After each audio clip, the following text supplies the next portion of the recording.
You are a Mandalorian. Your ancestors rode the great Mythosaur.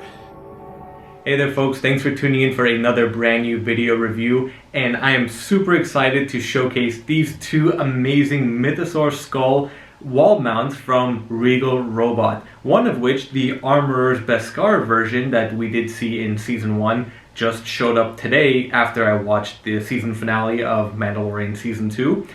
Literally, I stopped watching, I went to go wash some dishes or eat something, and the doorbell rang, and here was the box with this package. The bone version did show about a week ago, but I wanted to do a review showing both of them because these are the two that Regal Robot does have out right now.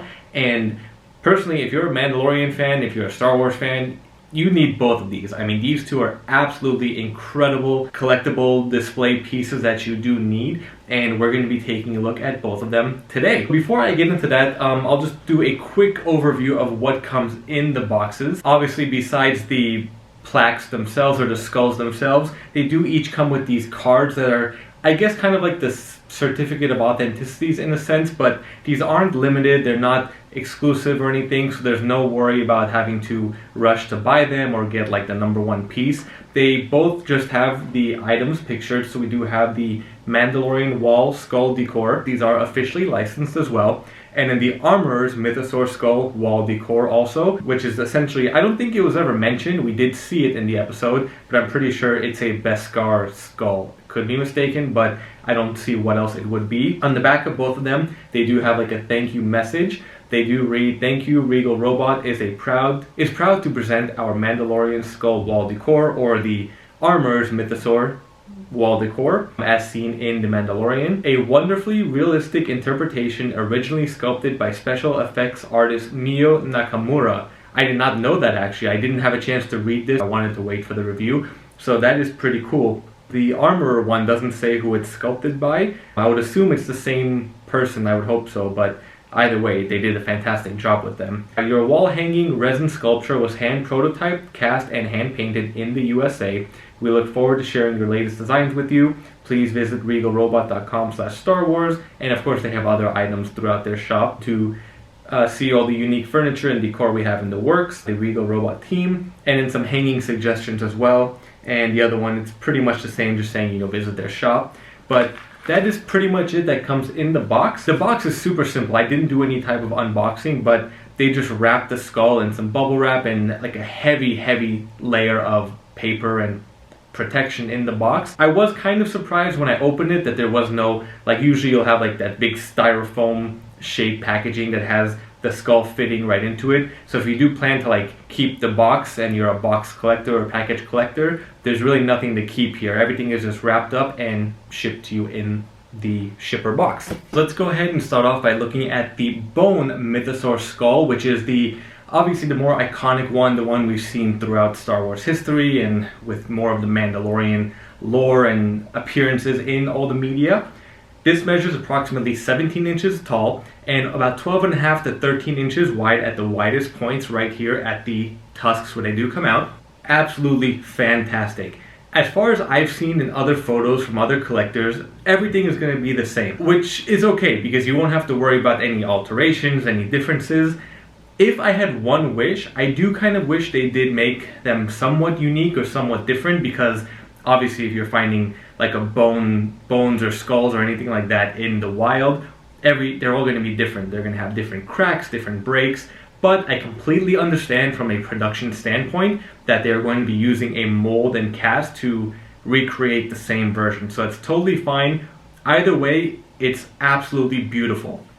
The weathering on this is phenomenal. It looks like it's been in the desert for years and years and encountered so many different weather patterns and changes and sand, and there are already cracks and breaks in the skull as well. I'll do a full close-up of this in just a moment also, so don't go away. And all the details, everything is textured and sculpted and designed so well. There's nothing here that you won't have a painted crack, you won't have painted holes. Everything, there actually are cracks and molds and sculpts in this entire skull. It's just an absolutely fantastic piece, and to have a Mythosaur skull in person is probably one of the coolest Star Wars collectibles any Star Wars fan can have in their home.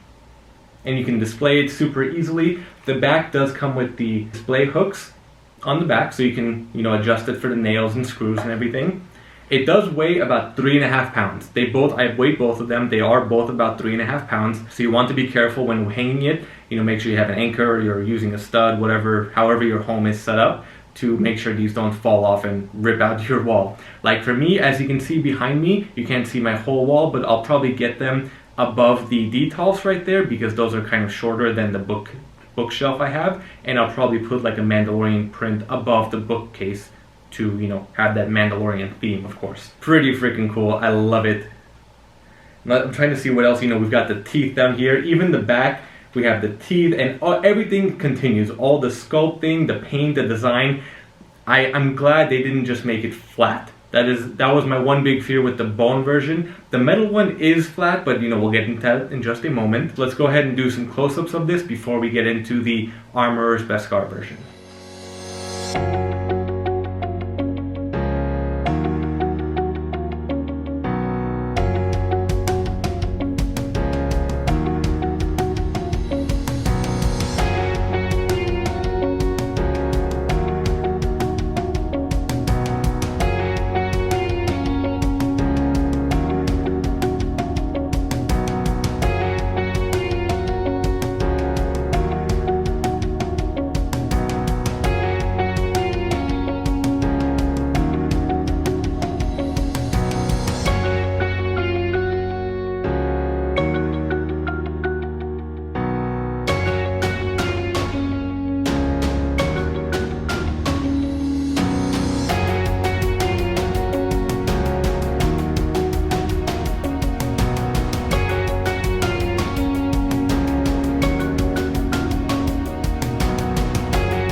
Alright, now let's take a look at the Armorer's Beskar version skull, and this thing is just absolutely gorgeous. I'm looking at the bone version. I really can't tell which one I love more. They're just so beautiful and fantastic in their own ways.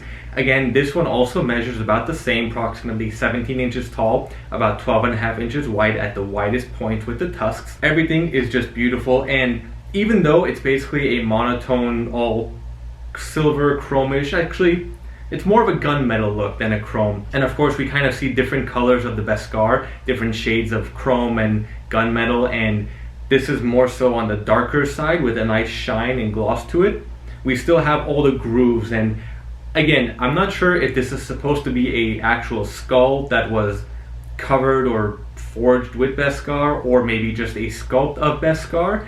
I'm probably going to lean towards the latter, where maybe the armorer formed and designed this from Beskar without an actual skull, and maybe kind of like the signet or other molds how she makes. It's just absolutely fantastic. Another great addition for a Star Wars and Mandalorian fan. The back on this one is flat, which is okay. Again, it's not going to be a lifelike skull like the other one. This one doesn't have the bracket. It just has a hole in the back to hang it up on. Now that's one thing I do wish we did have an actual bracket like the other one, but I can't imagine it's that hard to either screw or glue something on the back to make it more sturdy. I think it just might be easier to hang it and not so much the sturdiness or the security of it. I think it might be better having the hole right on the piece, but it's not a big deal.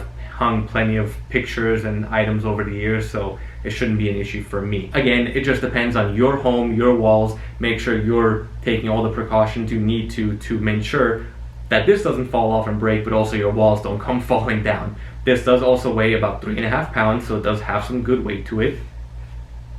And it's just absolutely fantastic. And obviously it does look very different than the actual bone. I'll do one more comparison shot at the end, and I'll do some close-ups also. And the paint on this one, everything looks great to me. I don't see any blemishes, any issues. Even the parts where it looks like the tusks have been attached and they're separate pieces, everything is clean. There's nothing there. I think there might be at certain angles you see some paint scuffs that maybe either didn't dry or weren't applied very well.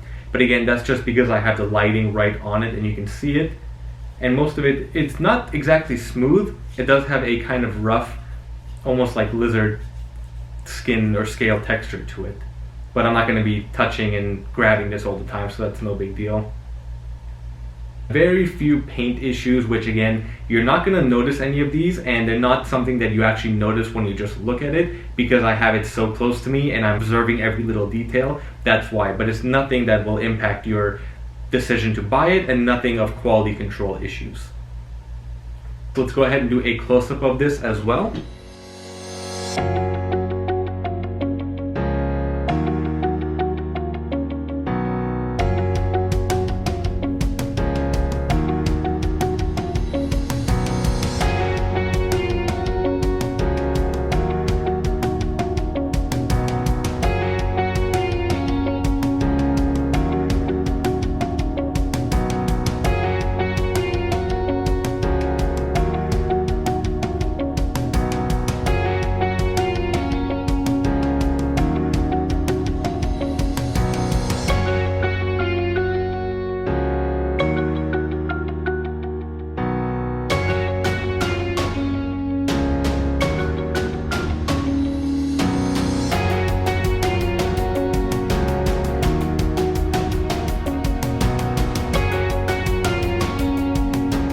As you saw, a much simpler standard design and look for this piece, but still something so beautiful, and exactly, it's a replica from the show, so you can't complain about it. I mean, it's right on the wall in the armorer's workshop area when we do see that in season 1 of The Mandalorian.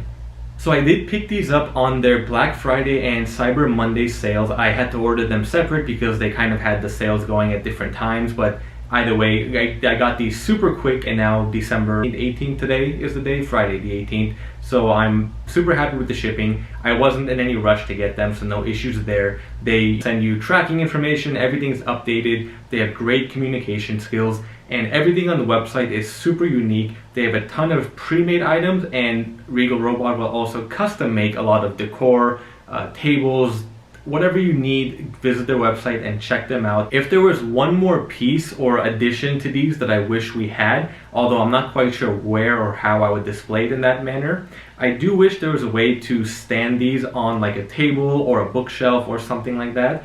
I know they have the plaque versions of these skulls where there's an actual plaque on the back of the skull and it's attached. I don't believe you can take off the skull, and they do also have the hand or the palm size version, which are maybe 5 inches long. About, they're pretty small, but you can definitely put those as like a paperweight or put those on the table.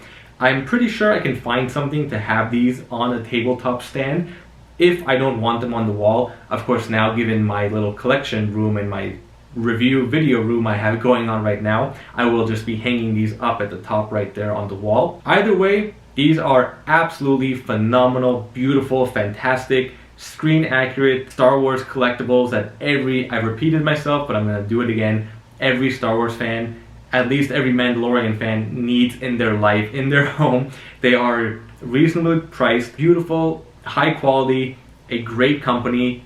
The company is fans, you know, Tom Spina is the person behind Regal Robot, and he has done amazing, incredible work over the years, and of course we would not expect anything less from him with these items. There you have it, folks. That's about it for my reviews of these skulls today. If you have any questions or comments, feel free to leave them down below. Make sure to follow me on social media because I will post a photo update once I have these hanging on the wall. I don't think I have any anchors or the right screws at the moment, or I would have shown myself hanging these and my whole display.